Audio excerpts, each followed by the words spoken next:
mga naghahapunan ngayon, itigil nyo muna. Hindi, sige, tuloy lang kayo. Tuloy lang kayo. Mag-enjoy lang kayo. Mag-enjoy lang kayo sa panonood. Pero alam kong Filipino approve ang Lancelot. Ayan. Prime Carl Tusok is back. Never naman nawala sa Prime for me, Yeah. my opinion. Pero yung makita mo ulit on MSC ginagamit ni Carl yung Lancelot says a lot. Sa to sa pinakita nila nung unang matchup nila na nag-trending worldwide, diba? And looking back ngayon, nakikita natin may signature picks din for Onyx ID. Pero kamusta ba for TLPH? Well, kung titingnan natin, maganda pa rin ang pwesto ng isang backsha dito. Again, konti na lang naman ang pumipik, lalo na dito sa MSC. Pero I think napakaganda and kung gusto mong mabilis uli umikot yung inyong mid, pos 4 and pos 5, malaking tulong ito kasi nakaparsa ka, isang wings by wings lang, diretso ka agad sa top, from top to mid, mid to bottom. Ganun din naman sa isang sa isang backsha, isang shield unity lang, from top to mid, mid to bottom. Pero si Carl TC mas nagiging agresibo dito, ayaw palapitin si Sabero. Mainit ang dugo ng TLPH. And to be honest din, total, lagi naman tayong honest talaga. Hindi naman sinabi na pa natin, maganda yung ginawa ng TLPH. It's all about the late game execution din and decision making. At alam natin, mabilis mag-adapt, mag-reset din ng TLPH. Kaso sa ngayon, mabilis din ang abante. JP sasagasa dito kay Lutpi. Nandiyan yung damage pero hindi pa yata magiging sapat for a first blood para din sa Onyx ID. Yung sinasabi ko, tinapasabay sila, nag-wings by wings, nasabay din ng shield unity mula dito kay JP. Oh, pero by play. Oh my gosh! Patay kagad si Sanford. Kyrie with a first blood. Sanford down. Strong start para sa Onyx ID. Pero wag kayong kabahan, may turtle pa. Kaso bago makapag-turtle, si Carl TZ ay iniistorbo na ni Kiboy. Hindi tinatantanan. Oh, ginugulo. Final execution ginamit na. Mapapa-retry. Carl TZ will just opt to go for a safer route muna. Oo, wag muna. And napakagulo talaga ni Kiboy eh. Ayaw niya talaga bigyan ng pagkakataon. Ito si Carl TZ. Kakasabi lang. Yun yung final slash. Kahit si JP, binigyan agad. That's 2 times in a row na makakuha ng kill ang Onyx ID. JP and Sanford natantusan na. Wow, di makagalaw ang Team Liquid Philippines. Surprisingly, hindi ito in-expect natin. Grabe naman yung instant burst para sa Onyx ID. And para dito sa TLPH, nabibigla sila para bang medyo shaky yung first step. Pero okay lang. Minsan may second step pa, only steps para sa Team Liquid. Oo naman, and kilala naman natin ang Team Liquid Philippines. Ilang beses na rin sila dumaan sa mga mahihirap na sitwasyon. Yung nauunahan sila kapag best of 3, even the best of 5 and best of 7s na kanilang dinaanan. At ngayon, pa-okay-okay lang dito si Sans. So para bang nakuha na uli ni Sans yung confidence level na nawala sa kanya sa kabuuan nung game number 1 di ba? Oo, kasi for Team Liquid, if you look at the game number 1, di ba ganito rin naman ginagawa nila sa Onyx ID? Oo. So may late game pa, we mentioned, picking of the Moscow, na-improve yung chances din nila na kahit pa paano malugi sa early, pero lagi kang may backup plan. Yun yung kumbaga, if all else na nakita natin na laging ang Onyx ID ang nangunguna, at least for TLPH, may slow cooking, kumbaga. Wow, pinakukuluan pa nila. Hindi literal para kayo, pero hinahayaan muna niya dito na mag-farm, luminya, habang ang Onyx ID, parang ayaw na ng pag-antay. Sudden yung movements nila. Oo, hindi lang yun pati yung Onyx Philippines din ay hindi masyado nagpapakita sa mapa kung papansinin mo. Lagi nakatago sa bush and sobrang importante na to para sa kanilang kupunan.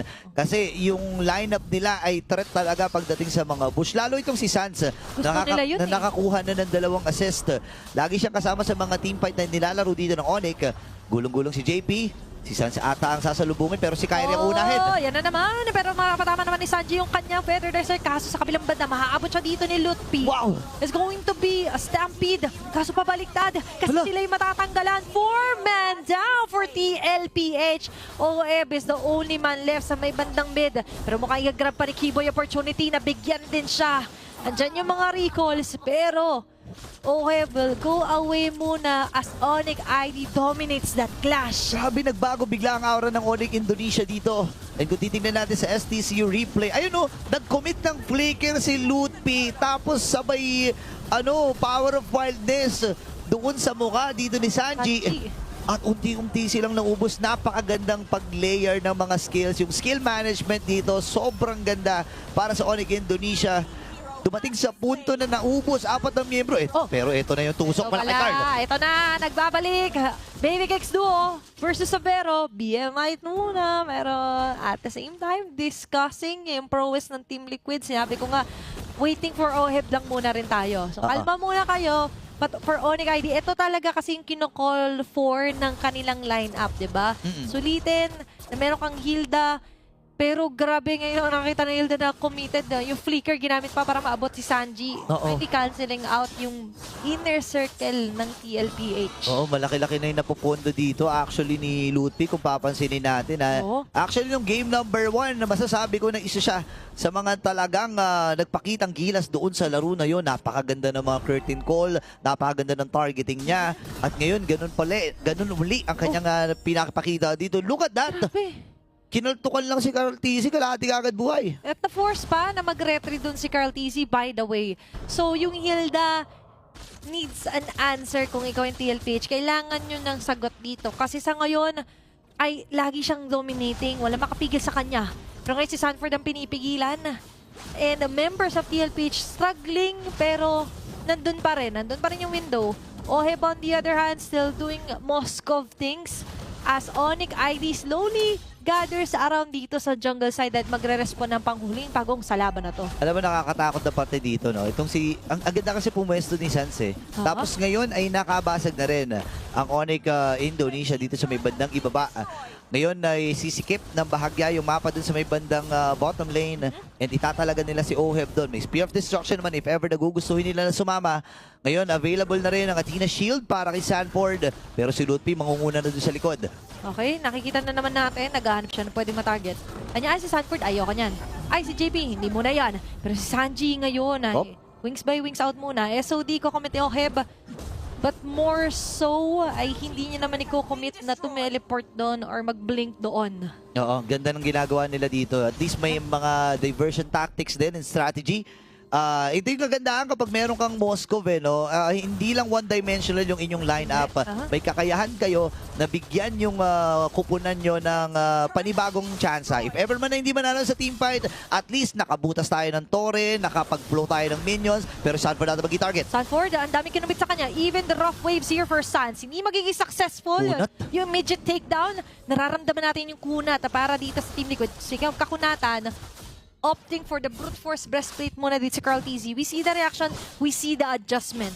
Ito yung sinasabi natin na hindi naman, minsan hindi kailangan magmadali lagi. Hindi kailangan mabilis. Slow start muna for TLPH, meanwhile for Onyx ID, still leading the game in terms of net worth and numbers. Ayan, kung titignan natin at i-judge doon sa Ano bang papatunguan criteria for judging? na item dito ni Carl TZ, for sure mag-endless battle muna siya dito, tapos Queen's Wings. Ito na yung meta talaga na nakikita natin. And ngayon, na i-burst ka agad na si JP. So kung hindi si Sanford, si JP na muna, kaso hindi pa rin kakayanin. Nag-revitalize to doon. Carl TZ sa likod, makakapag-dash out pa rin. Torn Rose out. Susundan pa rin ni Kiboy. Sanford, andyan na pagkapit, inilalapit. Katuwang ng Torre, kakayanin nila na bumawas ng isa. Kaso medyo tuguan ang nagiging opensa dito ng Team Liquid. Isa para sa dalawa. Sumunod pa rin dito sa Agos si Sanford. Ngayon, medyo nako-corner siya. Andyan ang Breath of the Ocean. Andyan ang mga waves. Sabero with the blazing duet. Will not survive as Onyx ID takes down 3 members of TLPH. Grabe yung timing, even committing yung sprint para hindi nga naman may reposition dito ni Oheb yung kanyang sarili. Napakaganda na nagiging laruan dito ng Onyx Indonesia. Grabe. Pero Team Liquid Philippines, palaban na talaga itong mga players na to. Hindi nila hahayaan na maging madali ito para sa Onyx. Lamang pa rin naman ng 3.7k gold itong Sky King. Pero bibersata nila si JP. Okay.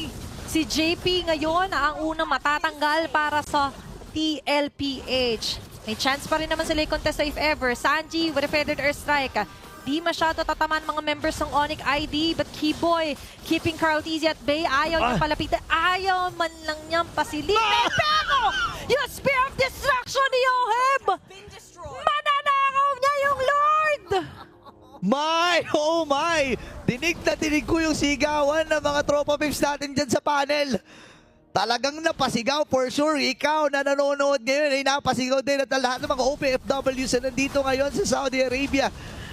Grabing panggulat mula kay Oheb, pero pamatay sunog lang to ha. Okay. Again, hindi natin pwede discount yung fact na lamang pa rin ang Onyx ID ng 3,000.